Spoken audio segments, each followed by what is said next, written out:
Beautiful home. And I want to start by saying, Tanvir, your home is your castle. Your home is your castle. And you have the right to defend your family in your home. And right now, unfortunately, that is not the case. You know, our purpose as conservatives is to bring back a country where hard work gets you a beautiful house on a safe street under our proud flag. That when you come home and put the key in the door and you turn it, you're filled with peace, knowing that you can leave all of the day's troubles behind. That your biggest problem will be how you get the kids to eat all of their dinner, finish their homework, and get to bed on time. I confess that we fail on the last one regularly in the Polyev household, but these are the kinds of problems that we all want to have.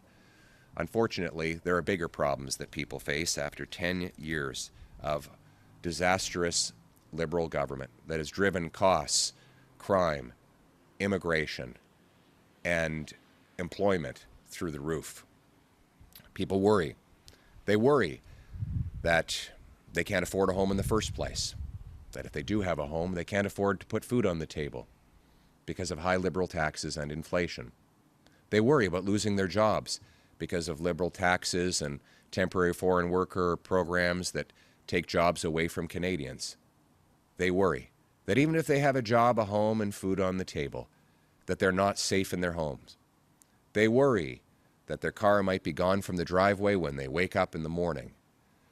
Or worse, they worry that they might be awoken at 2 a.m. to the sound of breaking glass and and feet pounding on their living room floor as an invader storms in to steal the family's goods or worse, harm the family itself. They worry when they've seen the Toronto police say that it is necessary to leave your keys at the front door to make it easier for criminals to safely steal your car. And they worry when they think about what they might do to protect their family if an intruder ever entered. What do you do if you've got a small child down the hallway and you hear that ominous sound of a home invasion? The answer for any parent is we would do anything necessary to protect our children. But unfortunately, people who've done that have faced the brunt of the law. The system treats, after 10 years of liberals, the system treats victims like criminals and criminals like victims.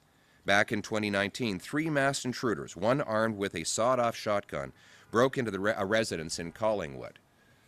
Cameron Gardner and his girlfriend were tied up. When they finally freed themselves, they struggled with the intruders.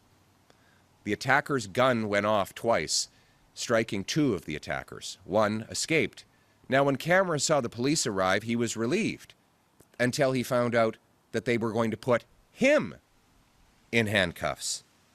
He'd fought for his life. He was courageous. And this is the price he paid. He was in jail for 6 months. He was in a legal process for over 2 years, spending an ungodly fortune on lawyers. And then there's Ali Mian. In February of 2023, the Milton residence and licensed firearms owner awoke to find five intruders who were masked and armed. They came in, broke into his house, carrying weapons, zip ties, and harmed his mother. After using his legal firearm to shoot one of the intruders, he was able to fight them off. But he was arrested. By the way, one of the intruders had a 9mm handgun. And yet, the law went after this innocent man trying to defend his home. He had to post $130,000 in bail for defending his family. After 5 months of hell, the second-degree murder charge was finally dropped by the Crown because they realized there was no reasonable chance of conviction. But it is outrageous that this man had to live through that hell when he should have been focused on recovering from the trauma of fighting off a dangerous criminal. And that is why conservatives are standing here today, based on the principle that your home is your castle. we're calling on the government to introduce and immediately pass the Stand on Guard law, failing which one of our party's MPs will put forward such a bill. It will amend Section 34.2 of the Criminal Code, which right now says that you can defend yourself based on 9 very complicated and vague conditions.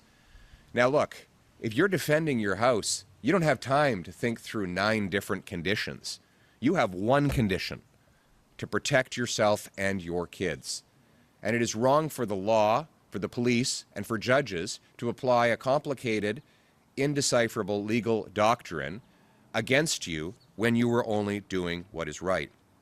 Our amendment instead will change Section 34.2 of the Criminal Code to say that the use of force, including lethal force, is presumed reasonable against an individual who unlawfully enters a house and poses a threat to the safety of anyone inside.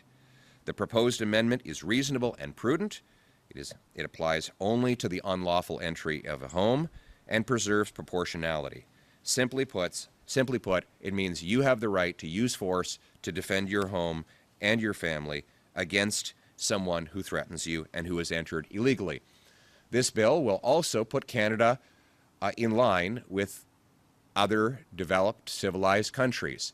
Ireland, several Australian states, Spain, the United Kingdom, and some American states already have this principle embedded. And it will make sure that Canadians are treated right for a change. We think that our role in this Parliament is to put forward good ideas. And so my message to Mr. Carney is steal our best ideas. Work with us. Let's get it done. Let's put our country first. Who cares who gets the credit? Take our ideas so that we can reverse not only the crime and chaos Liberals have caused, but let's also take these ideas to bring the cost of living, immigration, and unemployment down. Keep our people safe. Let's put our country first. Let's once again work together, all of us, from all parties, to make this a country where everyone who works hard gets a beautiful house in a safe street with good food on the table, united under our proud Canadian flag. Thank you very much.